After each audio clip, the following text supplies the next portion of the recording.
I know we still have a couple minutes, but we figured that everybody's ready to go, and so we're going to get started early. We have our friend Jack from AWS that is going to give a little brief, I guess, primer presentation on AWS, and then we'll have our keynote speaker. So let's welcome Jack. Hello, everyone. Real pleasure to be here with you today and this week. I'm Jack Fenwick. I work on the AWS Higher Education Research team. We're a team focused on simplifying academic researcher access to cloud-based resources and accelerating their time to scientific discovery. And we're a team consisting principally of folks from research and academic backgrounds. As for me, I'm actually a bit of a departure from that, full disclosure. I am neither scientist nor academic. I am actually an international relations major hiding among you. Prior to joining AWS 2 years ago, I worked for the US Navy as an international agreements negotiator, where I worked with foreign partner nations to build agreements for joint research and development efforts.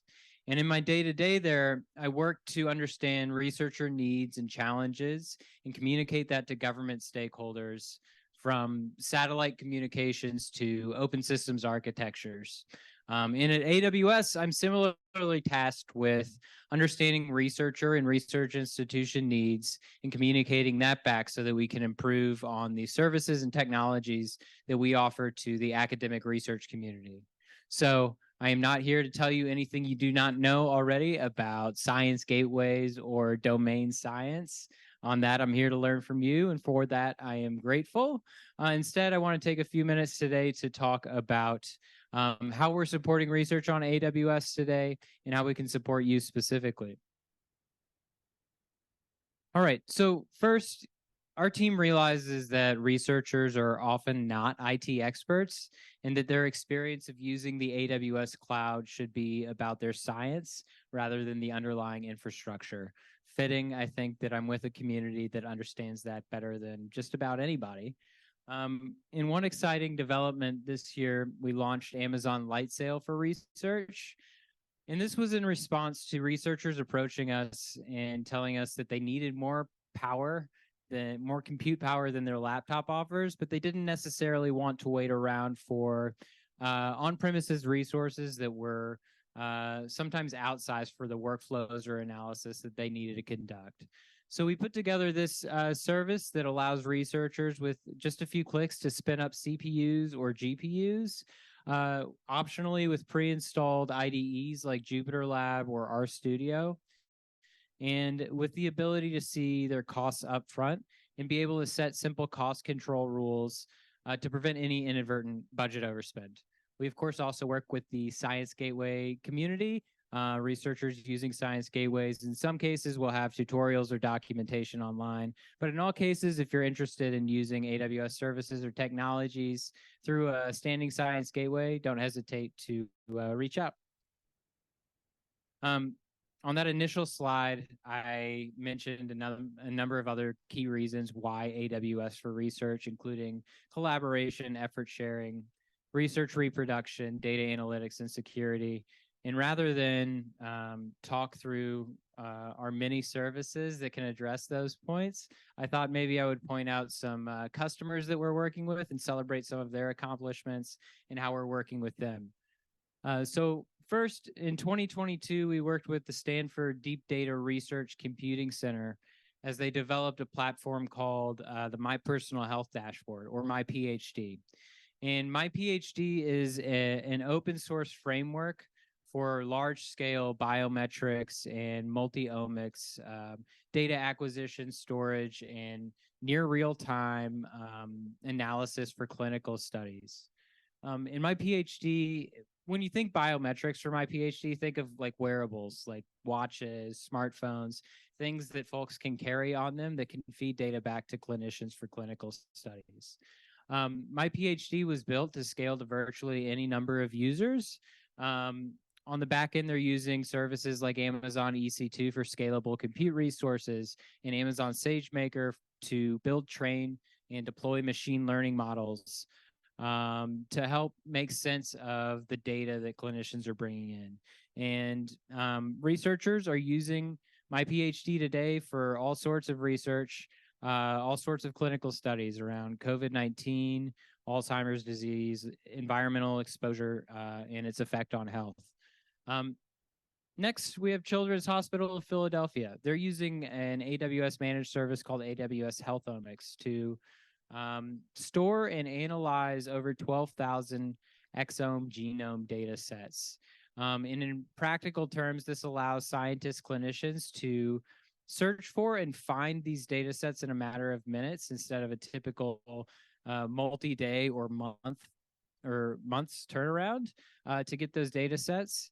And it helps them to discover causative genetic variants for pediatric diseases, including gastrointestinal disorders, autism, sepsis, and a number of others. In one case, they were able to compare brain tissue samples to data in the database and found a genetic mutation in epilepsy patients. Finally, we're working with the Allen Institute for Cell Science as they build out the Brain Knowledge Platform. This is going to be a map, an entire map of the human brain. It's going to be the world's largest open source database for brain cell data. They're going to map over 200 billion brain cells by type and function. In addition to the vast amount of data that they need to store and helping them with that, they're also working with us on machine learning tools that can help make sense of the data, including generative AI to really, draw inferences that we would otherwise have trouble doing ourselves. And then I just want to hammer home that security is really important to us. We've said it for a long time as a company. It's as true as ever that security is job zero at AWS.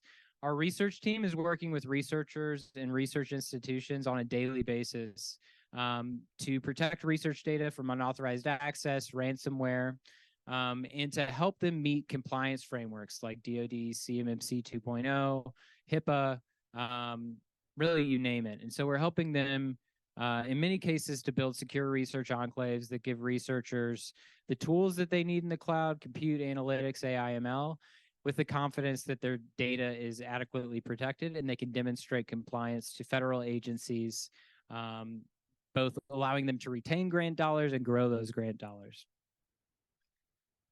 All right, finally, I'm probably getting close to time here, but I want to talk about how we can work with you, how we can help you. So we try to support researchers throughout the research lifecycle, from ideation through to commercialization even. And we realize how competitive the grants landscape is and how important it is to have some really robust proposals that go in. So we do what we can to help researchers along that path, including, help to identify grant opportunities, but also with enough lead time to work with a solutions architect to build architecture diagrams for inclusion in proposals. We provide letters of support to demonstrate AWS support for project proposals. And we also encourage use of the AWS Cloud Credits for Research program for things like proofs of concept. If you want to test out your architecture to prove it out for purposes of your proposal, and also make sure that your budget is right-sized in your proposal, we can help you get access to these credits as part of that larger conversation to really make your proposal effective. We also happy to meet you where you are with training. We have things like research immersion days that provide everything from an introduction to cloud computing to hands-on labs for AI and machine learning using Amazon SageMaker. And then the last thing that I'll point out on this slide is that is our registry of open data, which presently provides 479 data sets ranging from the Cancer Genome Atlas from the NIH, 2.5 petabytes of genetics data around 33 different cancer types, and Sentinel-2 geospatial data, which provides imagery of the entire Earth's landmass every 5 days, and it's updated and accessible there on our registry of open data. Pretty cool stuff. So I've waxed for too long. I know that. But if you have any questions, I'll be here for a little while longer, and then please do reach out to me via email if you'd like to chat with me or any of my colleagues. I appreciate it. And with that, I now have the distinct pleasure to introduce our keynote speaker. Joe Palca is a freelance science writer. From 1992 to 2022, he was a science correspondent for NPR. He has also worked as a television science producer, a senior correspondent for Science Magazine, and Washington news editor of Nature. In 2019, he was elected to the American Academy of Arts and Sciences.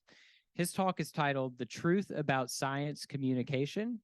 He will share with us some lessons learned from a 4-decade career communicating science to the public. Please join me in welcoming Joe to the stage. Yeah. Hi, everyone. I was going to try to talk in a really slow and boring manner so that you would understand that my talk was oversold. But I'm not really very good at that, so I'm just going to go dive right in. I now actually, Rob Quick's talk resonated with me about a title because I've created Joe Palca Productions LLC. And every once in a while on forums, there might have even been one, what's your title at the company? So I've decided today that I'm going to use chief assistant to the assistant chief from now on. But I had a friend who who is, to my mind, had the best title. He was the director of the Office of Research Communications at Duke University. And he used to call himself the Dork of Duke. I don't think you can do any better than that. So yeah, I'm going to talk for a little, I'm going to drone on, I think is the word I'm looking for a little while about me, and then about why I even bothered to talk about me, and then why I think talking to the public is important. And I'm going to give you some examples of things that you can do wrong and do right. But first, a few words about me. So I like to show this picture, and you'll know why in a little bit. But I started out, I was going to be a classics major in college until I learned that Greek was at 8 o'clock in the morning. So that ended my classics career. I did psychology because I got interested in sleep research, but I really took no sciencey, really hard science courses. Don't tell the psychologist I said that. Anyway, and I wound up getting a job at Scripps Clinic and Research Foundation, working for the guy in the cowboy hat. And this was from a trip that we took, because all these people, except for the woman who I think I took as a date, but I can't remember her name. And the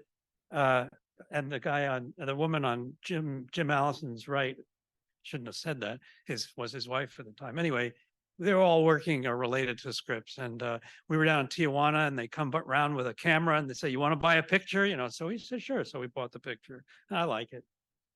Anyway, my career got launched in 1982 after I was a AAAS mass media fellow, where they basically pluck you out of the lab and drop you into a news location for the summer. And I was working on my PhD in sleep research at the time and wasn't really committed to that. And so I decided I would, I decided that journalism looked like a lot more fun. And so I wound up working at Nature. And then I got traded to Science for a future draft pick. And then at Science, I wound up leaving. And one of the reasons I left was I went to my editor then and I said, the NSF sponsors a handful of journalists every year to go down to the South Pole, or the Antarctic anyway. And I'd like to, I asked if I could go, and they said yes. And he said, "We're not interested." I said, "Well, but there's all kinds of research down there." "Not interested." So I took a vacation to go to the South Pole. And that's me. Actually, I only use this picture. I have one of me standing at the pole, but at least in this one, you can kind of believe it's really me. That's the plane we flew down on, but that's at the South Pole. Really fun. And I've gotten to a lot of interesting places. Actually, the funny thing about I had them take a picture of me holding a copy of Science magazine in front of the South Pole, and I'm reading it. And they use that in every magazine as part of their advertising campaign after that. But again, they didn't pay me because I was on vacation. And they got all shirty when I said, well, pay me for the picture. And they said, no, you're our employee. Anyway, I left and I was mad for a long time because I liked science and I didn't want to leave there, but I didn't like this guy who was making these dumb decisions. And then I realized I should be thanking him because the NPR was even better, more fun, got to go to interesting places. But most of the time I would be sitting in a studio pretty much like this, talking into a microphone pretty much like that. And it was a hoot. And occasionally I got out to see various interesting things. I scammed my way into a trip to Fairbanks, Alaska, where I was talking about why muskox are not adapted to the desert. And this was another trip that I landed in. That's the Grand Canyon. And if you see, there's a little guy with a yellow thing coming down the back of his neck, and that's the glasses holder that I was wearing. And that's the Grand Canyon with a group of hydrologists who wanted a science writer to sort of comment on what they were doing. But anyway, so it's been great. And I left after 30 years because it was 30 years, time to move on, try to look at something else. And also, give the next generation a chance to step in. And also, I was kind of burnt out. I was on COVID duty for 2 years, and that got painful. Obviously, it was more painful for people who had COVID and the first responders or the nurses and doctors who had to deal with those people who got really sick. But it was tough on journalists too. Anyway, this is the reason I showed you that first picture, because that's the guy in the cowboy hat, not today, but about 4 years ago. And you may or may not be aware, but this was a year before he was awarded the Nobel Prize for medicine for something called checkpoint inhibitors, which was one of the first immunotherapies for cancer that actually seemed to really work. So I just thought it was funny. He was Jim. We went drinking beer and, going to Taco Tuesday. But that's the first guy. He taught me a lot about what it was like to be in research. It was valuable. Okay, so the nature of news. Science news is a funny beast. And the reason is I'm going to show you. So if I said, what are the big news stories of 2023? Oh, I think, I came up with this list in 2 minutes sitting down at my computer. So you can probably pick others that you think I missed. But here's the problem. What's the big science news of 2023? Now, you could probably think of something, but it would take you a while. Now, there have been the Event Horizon telescope picture of the black hole. That was news. First gravitational wave, that was news. First vaccine for COVID, that was news. There are science news stories, but by and large, they're not all over the place. So the question is, how do you decide?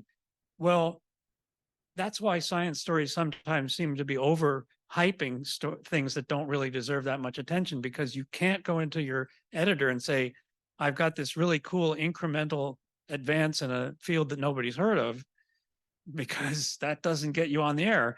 So, it's what we call small earthquake, few injured, not the news that people want you to talk about. The problem is that there's really very little that absolutely commands your attention. And so that's why it seems to get exaggerated for a while. And I was lucky enough for the last 9 years of my career to be supported by the Lemelson Foundation, which let me do things about the process of science rather than the people and process of science rather than the results, because as the editor of Nature once said when he was asked how many of the results in Nature this week's issue do you think are wrong, and he said all of them. And what he meant was they're all going to be supplanted by future research, which is going to make that decision wrong or irrelevant or old hat. And so, given the fact that I don't know what's really important, I said, ask me 10 years from now and I'll tell you what's important. But the rest of the time, I just picked things that I was interested in, and happily, I got away with it.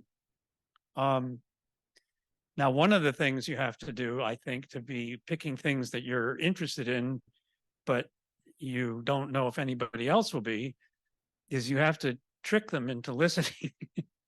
And so this webpage got 750,000 hits, not because anyone is particularly interested in the electric dipole moment of the neutron, but it was a cool looking sandwich. And the headline was kind of catchy. But that's what the story was about, the electric dipole moment of the neutron. And I won't, has anybody heard of that? Good. One. See, it's an audience of one here. No, I thought it was very interesting and the pursuit was very interesting, but I had to tie it to something that people could. By the way, I meant to ask, have all of you heard of NPR? How many are listeners? Okay, good, my peeps. So that was fun.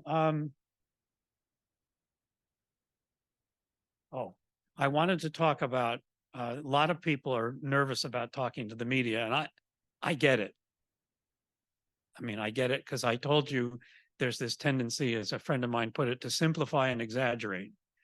And you're cringing sometimes when you talk to a reporter who's going to say something that goes way beyond anything you think is justified by the facts, because he's trying or she's trying to make it a more interesting story. But you have to understand that, first of all, as I said, you have to do something a lot of times to get your stuff on the air or in the paper. And the second thing is, a lot of times you're not a specialist. And I'm not a specialist in any topic, but they're general assignment reporters who get thrown into this mix, and they're not a specialist in anything. So I love this slide because there's a reporter who's throwing a dartboard and he's saying, today I'm a specialist or an expert in, and it's I don't know, I can't even see it anymore. One of them is bondage, which I like. I guess I remember that one for some reason. But it's all over the map. And suddenly you're trying to talk about something which is fairly technical, and you have to dive right in. And of course, the other problem is that correlation and causation is a bit of a problem for a lot of journalists. And I love this slide, a little hard to read, but basically each dot represents a study that shows that that particular thing, whether it's butter or corn or coffee, causes cancer or prevents cancer. And that's hilarious. What do you, if you report on an individual study, of course, it's probably going to be wrong because somebody else is going to report on another study that's going to say the opposite. And then people say, well, don't you scientists know what you're talking about? And the answer is, well, yes, you have to understand that. And you can explain it because it doesn't bother scientists, but the public and editors get really pissed off. And then I think in order to get people's attention, you have to do something that's amusing. And I was very amused by this. This is the spuriouscorrelations.com. So this is the letters in the script spelling bee with the number of people killed by venomous spiders, which I thought was hilarious. This one is even better. But, and this is why I am to be trusted as a reporter. Oh, wait a minute, where'd it go? Come back. Oh, I pressed the wrong button. I didn't put that slide in. Oh my gosh. Anyway, I have a slide where I went to PubMed and I put in the search term. PubMed is the database of science, of medical stories. Put in the search terms margarine and divorce, and I got no hits. So I was reasonably sure that there wasn't a causal relationship between margarine and divorce, but I took the time to check. So why do things become science news? Well, I told you that sometimes they become science news because Joe Palca gets interested in, and that's not a sort of a generic, that's not something you can predict usually. But this is another thing that I think shows, and it's a dated slide, and I was trying to come up with another example and I haven't been able to, but this slide is without titles, except it's dates along the bottom by month and number of times this particular phrase was used in the media on the y-axis, and the phrase was BRCA in the media. So you all know what BRCA and 1 and 2 is. It's the breast cancer gene. It's it's actually only when it's mutated does it relate to breast cancer. But BRCA1 was thought it's one of the genes that's related to cancer. And as you can see, suddenly something happened in the far right end of the slide. And was it a breakthrough in BRCA1 or some fantastic science development? No. It was Angelina Jolie getting breast cancer and being tested for BRCA1. So sometimes the news cycle grabs you and throws you into a story that, maybe you weren't expecting. And the other thing, which is sad, and I just point this out in case you're thinking about having National Gateway Month or something, is those little bumps are National Breast Cancer Awareness Month. So there is a bump, but it doesn't get you as much as you might like. Okay, so see how really fine. Audience. This is where the advice part of my talk begins. When you give a talk, consider who your audience is. And I've made a little video with a friend of mine that should, I hope, explain what I'm talking about. Hi, I'm science correspondent Joe Palca. A lot of people say scientists aren't good communicators. And I say that's not so. It's just sometimes scientists forget who their audience is. Consider this scene. What'll it be, Professor? I'd like 2 scrambled eggs, bacon, toast, and black coffee with sugar. Okay, coming up. See? Easy. And here's what scientists don't do. What'll it be, Professor? I'd like 57 grams of heat-denatured emulsified ovalbumin, an excision of sodium nitrate cured porcine abdominal wall, 2 flat polyhedrons of fermented triticum estivum subjected to the Maillard reaction, and a beaker of steam-extracted coffee Arabica with 4 grams of glucopyranonyl fructopyranoside. When scientists order breakfast, they're not dumbing down their message. They're using language that's appropriate for the circumstances. When scientists want to get better at communicating their science, they're going to have to use language that gets their meaning across without providing so much detail. Actually, can you hold the glucopyranonyl fructopyranoside? I'm on a diet. All right, we could do that. Now, that puppet was made by Barry Gordimer, who's a genius. And how many people in the room think it looks like me? Yeah, that's scary.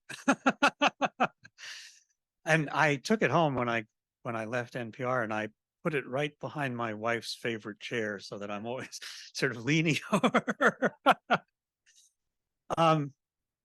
Yeah, Barry wanted to do some videos about explaining science, and I was more interested because I'm interested in science communication and using them for something like this. So my point is, I mean, it's perfectly all right. I was here, not for all the talks this morning, for some of them. And the first couple, I didn't get at all because there were a lot of acronyms used. But that's okay. I don't think most of the room was confused.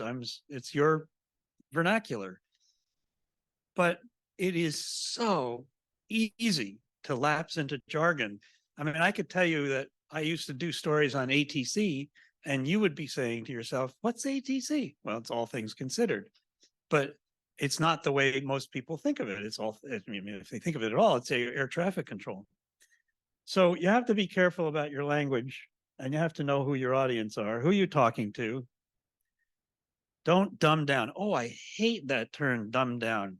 Dumb down, dumb down. I mean, none of you are dumb. I'm not dumbing this down. I'm simplifying it. I'm not telling you everything I've learned in 30 years in broadcasting, but I'm telling you some of it.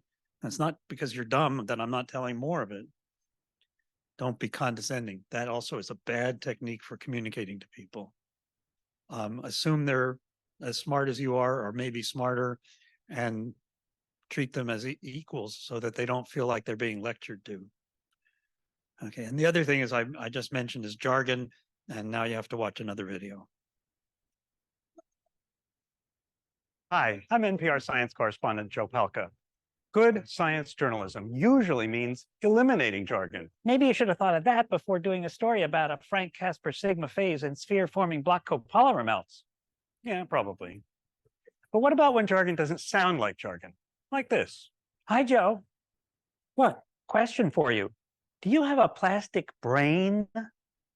What are you talking about? Go away. Joe, are you dating anything? Come on, what do you mean anything? Anyway, I'm married. Hey, Joe, What? is that an asteroid belt you're wearing? Oh. Why, yes, it is. Obviously, astronomers need something different than fashionistas when they talk about an asteroid belt. And for geologists, when they talk about dating, they're talking about the age of rocks. And for neuroscientists, having a plastic brain is a good thing. It means a brain that can adapt and respond to an injury. So it's not just jargon words you need to be careful of. It's words that mean one thing to a scientist and something else to just about all the rest of us. Hey, I have an idea. I think I'll throw coins into cracks in the earth after an earthquake. Why? Because I want to be generous. To a fault. Oh, that hurts.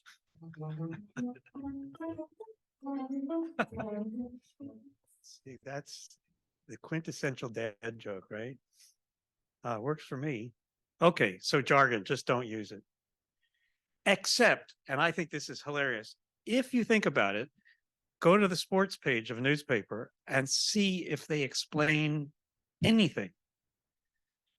Jargon is acceptable there. I can't get away with it. I can't talk about, pH without explaining what it is, or DNA or anything. But in the sports page, it's all jargon. And even sometimes it's jargon that when you explain it, it's jargon. Now, I love this. This is is anybody cricket fan in the audience? A googly is a delivery which looks like a normal leg spinner, but actually turns towards the batsman like an off break rather than away from the bat. Holy smokes, I still don't know what a googly is. Anyway. The other thing about communicating is you can do it more briefly than you think. I like working in the medium of 3 minutes or 3.5 minutes. And obviously, I'm simplifying things to a certain degree when I do that, because I can't give justice to some. I mean, I have not said but thought about scientists to say, if accurately express all the work you've done in your career in 3.5 minutes, you haven't done very much. And I haven't tried that on anyone yet, but I'm tempted sometimes. But what I do like is you can say an awful lot and at least get people interested and want to carry the conversation on and go forward. And so for a while I was doing a series of lectures called, well, what can you say in 2 minutes? And I used to say, explaining the universe in 2 minutes. So I'm going to just play you one more thing, and then I'm going to wrap up and take questions. But this was a story I did a number of years ago, and it was 2 minutes long.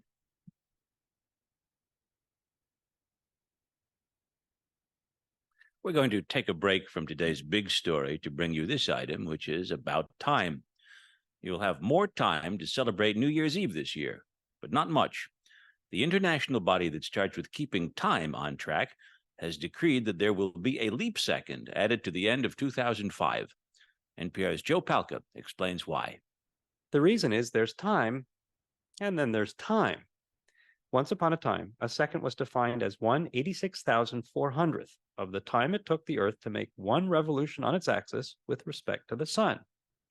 Astronomers liked that definition because it meant the sun was directly overhead at the same time every day, high noon. But some timekeepers don't care about things like stars and the rotation of the Earth.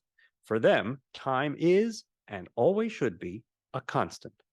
The Earth's rotation is wobbling all over the place. Why, the rotation is affected by things like melting glaciers, El Nino, even the tides, they cried. So the constant time crowd likes what the 13th General Conference on Weights and Measures came up with for a reference in 1967. namely that a second is the duration of 9,192,631,770 periods of the radiation corresponding to the transition between the two hyperfine levels of the ground state of the cesium-133 atom. Now there's a number you can hang your hat on. But this left everyone with a problem. The time based on hyperfine levels of cesium and the time based on Earth's rotation have a habit of slipping out of sync. Earth is rotating just the tiniest bit slower than it used to. So every few years, the International Earth Rotation and Reference System Service, aka la Service International de la Rotation de la Terre et des Systèmes de Référence, decrees that there will be a leap second to make up the difference. The last one was at the end of 1998, and the next one is at the end of this year. Enjoy it. Joe Palca, NPR News, Washington. So, and just to prove that that was well received, there was a letter that came in that I have the audio for. Joe Palca's story about the leap second that's coming at the end of the year brought this comment. I'm writing to congratulate you on a very clear presentation of the principles of atomic time and the need for leap seconds. This is a difficult topic, and your report handled it very well. That's from Judah Levine. He's with the Time and Frequency Division of the National Institute of Standards and Technology in Boulder, Colorado.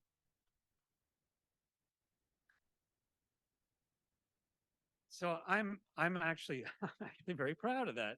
And if you think about, I mean, as I listen to it, there is a lot of stuff that you absolutely don't need to know in that story. But why did I go through the actual number for the hyperfine levels of cesium-133? Because to me, it's amusing, and it's something that will catch people's imagination. And I mean, if I were going to add to it, I'd say, and there'll be a quiz at the end, so pay attention. Instead of ask people what the number of levels of change. Never mind. Anyway, I think when you're talking to the public, it's very important to trim down what you're trying to say to a few key points and not try to say everything. And there's a lot of times I think scientists have that problem. You know, the reason that talks go on a long time is they have a lot to say. And sure, in a scientific meeting, that's okay usually. But when you're talking to the public who have no idea of the concepts, you really have to stand back and talk a little bit more generally about what you're doing. Because even if you're logically correct in every step along the way of what you're telling people, you're asking them to hold in their brain things that they're not familiar with. And yeah, some will follow along, but many will fall off. And again, I think the reason sometimes people don't like scientists is that nobody likes to feel stupid. And after a while of hearing something that's supposed to be intended for a lay audience and you're not understanding a word of it, you begin to feel stupid. And again, as I said, most people aren't stupid who go to these lectures. So I think you have to simplify the message and be engaging. And that's another reason that I talk about who I am a bit, because I don't, okay, so I'm a network correspondent, right? Joe Palca. But I don't want to sound that way when I'm talking to people. I want to sound like Joe Palca. And every once in a while, you know, I try and put on my network voice, and I said, I had a friend who said, well, what's that sound like? I said, well, maybe you all knew this already, but the National Park Service is banning chewing gum in national parks. And my friend said, really? And I said, no, I'm just making that up, but I did it with that network correspondent voice. And so, you know, I can bring you along. I don't want that. I want to talk to people as real people. I don't want to trick them. I don't want to fool them. And I want to be a person who's credible, because that will get into what I'm sure will come up in the question and answer is, what about all this misinformation? Why do people believe it? And the answer, I believe, is that people like to listen to and believe things that are coming from people who are like them. And if you don't try to make yourself like them, and I don't mean, a baker or a candlestick maker, I just mean a person, you're going to be the expert, and therefore I don't have to listen to this person because he's an expert. Well, that's ridiculous in my mind, but I get it. A lot of people feel that way. And I don't know if you can overcome that bias, but I do think that it's important to try to connect to an audience on a level that's more like I'm talking to you rather than I'm talking at you. And the final thing I'll leave you with is I believe, especially for scientists who are, and computer scientists and people in your field who are supported by the National Science Foundation, have an obligation to talk to the media. It's painful sometimes, and I used to say, I'll defend everybody in the news media if you'll defend every scientist. And that usually stops the criticism for a little while anyway. I think it's important that you talk to the media. I think it's important that you talk all the time to people who are interested in what you do, and even sometimes to people who aren't interested in what you do. And if you're not comfortable with talking in public, which clearly isn't a problem for me, don't diss the people who are, because there's this Carl Sagan syndrome of, oh, what kind of a scientist is he if he's just going around giving public lectures? Well, he was a perfectly good scientist, although I did talk to somebody who thought he was terrible, but that's okay.